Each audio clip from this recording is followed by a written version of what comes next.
Growing up with a black mom in the 1970s meant structure, discipline, love, and a whole set of unwritten rules you didn't question.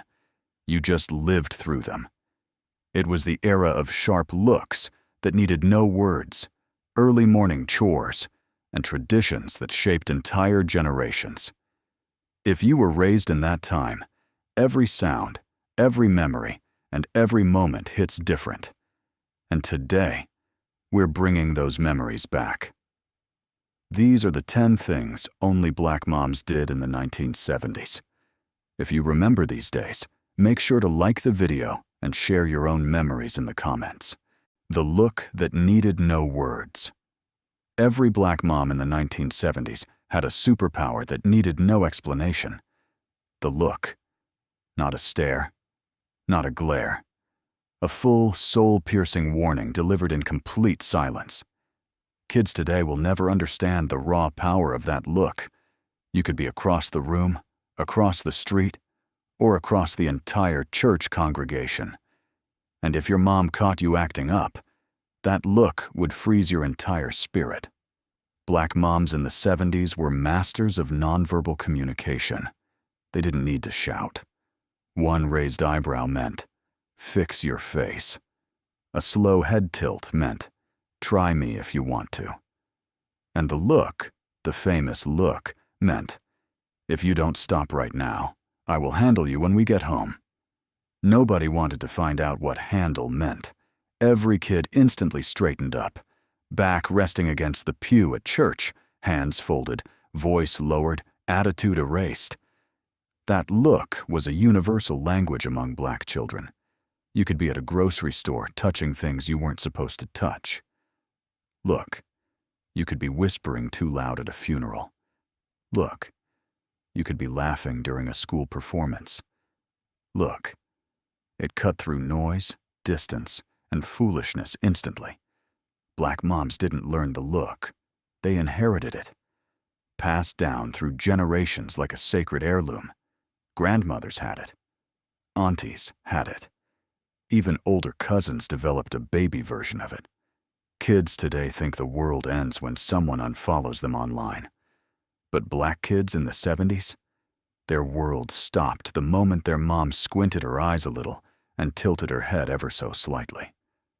That look kept kids in line, kept order in public, and embodied the authority that only a 70s black mom could carry without ever lifting a finger or saying a word. Waking you up at dawn for chores. Black moms in the 1970s believed two things deeply. A clean home was a happy home. Kids didn't need sleep if there were chores waiting. Saturday mornings were not for cartoons. They were for vacuuming, sweeping, dusting, scrubbing, and hanging laundry on the line. Kids today can't imagine being woken up at 6:30 a.m. to the sound of Motown playing at full volume, while their mom stood in the doorway saying, "Ain't nobody sleeping in a dirty house." The chore list wasn't written down. It lived in your mom's mind, and she remembered everything. If she had cleaned the baseboards 2 weeks ago, she knew. If the bathroom mirror had even one fingerprint on it, she knew. If the trash was full by a single napkin, she knew. And she didn't just assign chores, she inspected them. If you wiped the counter but left a crumb, she'd hand you the cloth again. If you swept the floor but missed a corner, you'd do it twice. Black moms taught excellence because half-doing something was worse than not doing it at all. While kids today complain about loading a dishwasher, 70s kids washed every dish by hand. While kids today have robot vacuums, 70s kids pushed heavy sweepers over shag carpet.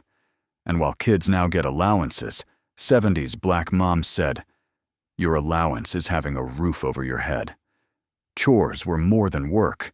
They were training, discipline, structure, a rite of passage. By the time a black child reached teenage years, they could clean a house spotless in 45 minutes if company was on the way. And that skill came from the early morning wake-ups delivered by a black mom determined to raise responsible, respectful, capable children, calling you by your first, middle, and last name. Nothing sent fear through the soul of a 70s black child, like hearing their full government name spoken with perfect clarity. If your mom called your first, middle, and last name, it meant one thing. You were in trouble so deep the ancestors felt it. Black moms in the 70s mastered this technique.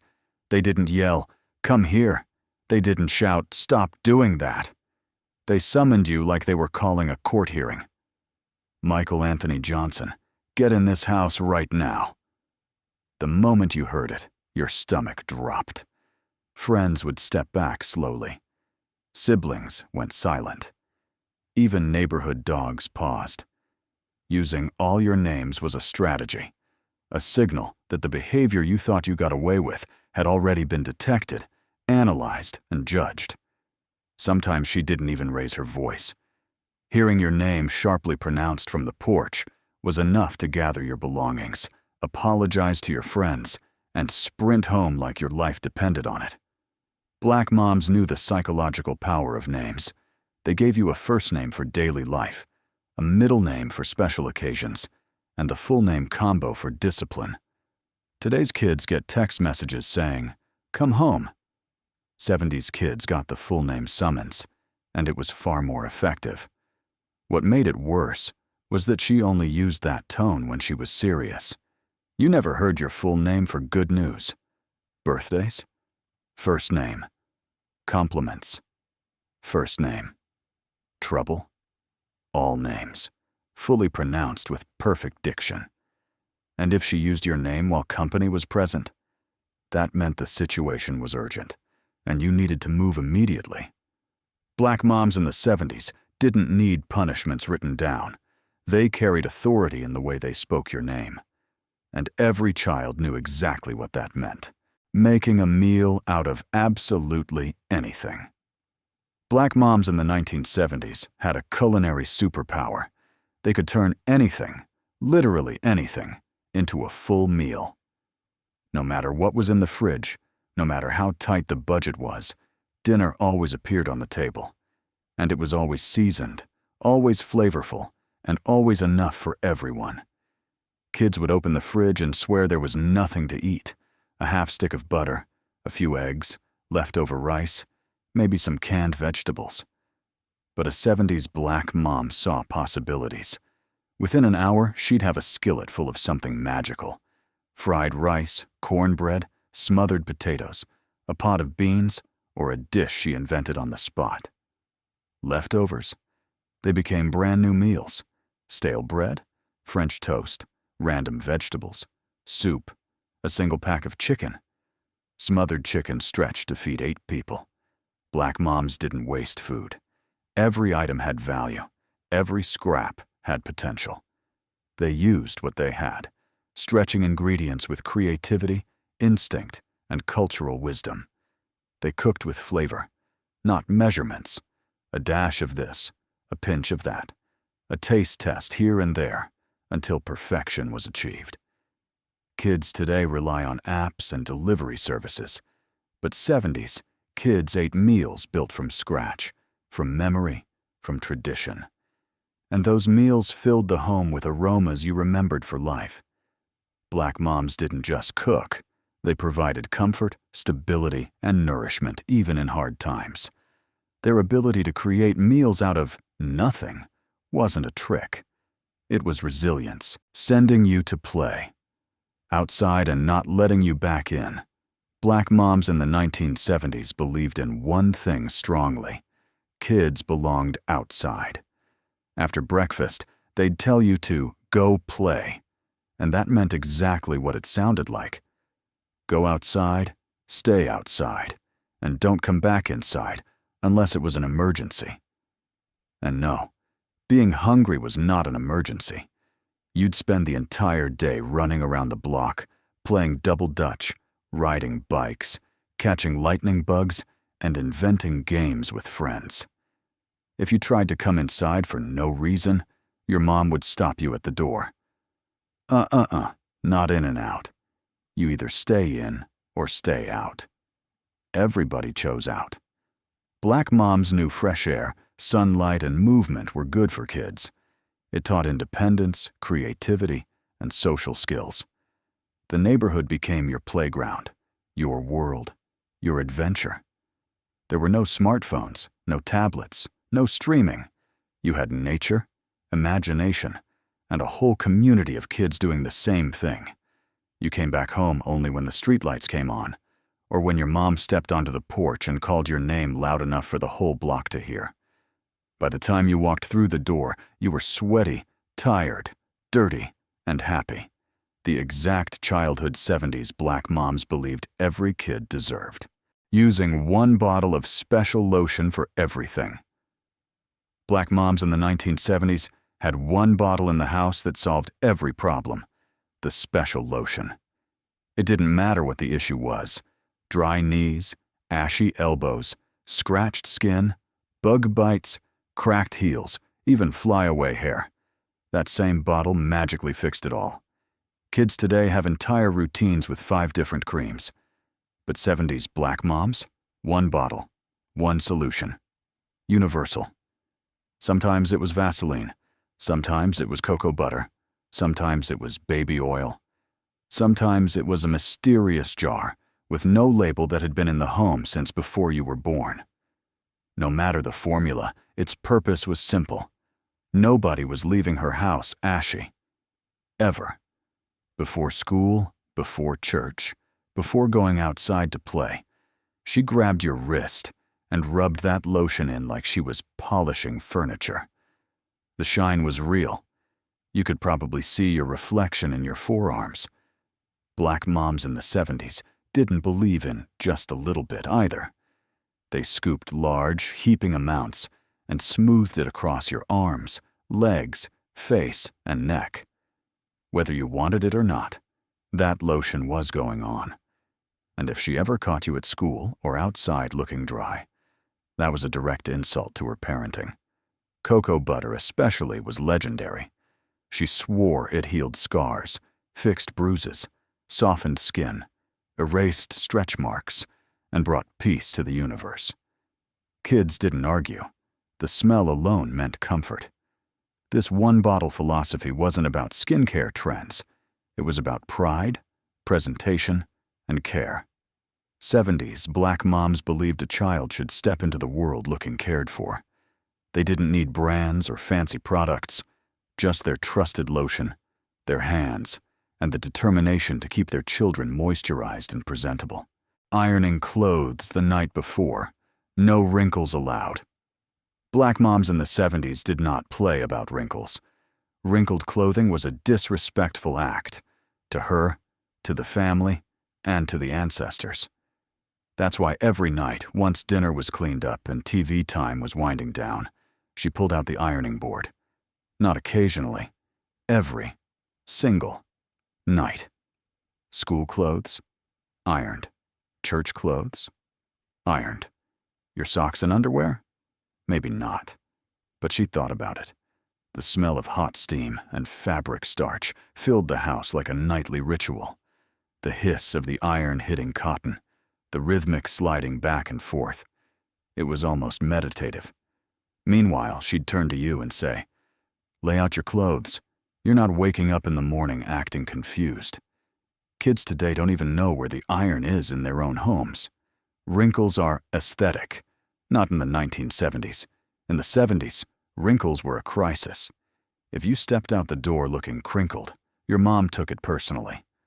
Black moms ironed everything with precision. Creases in pants were crisp enough to slice bread. Shirt collars stood perfectly sharp. Even school uniforms looked like they were fresh off a department store mannequin. And heaven forbid you sat down after she ironed your clothes. Don't wrinkle it. Stand up until we leave. This wasn't just about neatness. It was about respect, pride, dignity. A black mom sent her child into the world intentionally polished because she knew how the world judged them. Clothing became armor, carefully prepared the night before with love, discipline, and the power of a scorching hot iron, saving every bag, box, and container.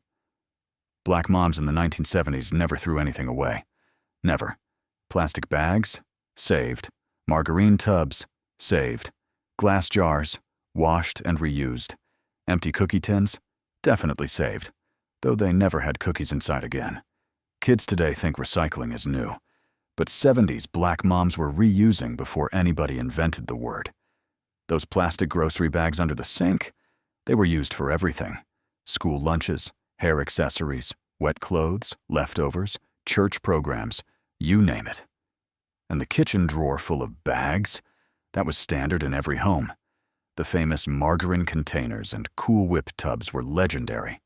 They held leftovers, sauces, soups, beads, buttons, sewing kits, everything. You never knew what was inside until you opened one, and you learned quickly not to trust the label. Black moms also saved jars, pickle jars, jelly jars, mayonnaise jars.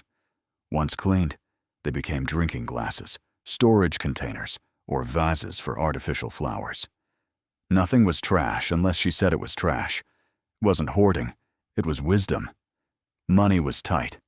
Waste was unacceptable. Creativity was required. Kids today buy fancy storage containers. 70s black moms already had a full set, mismatched, recycled, and absolutely effective. Their homes ran like efficient ecosystems, powered by reusability and resourcefulness. Growing up, you didn't understand why she kept everything.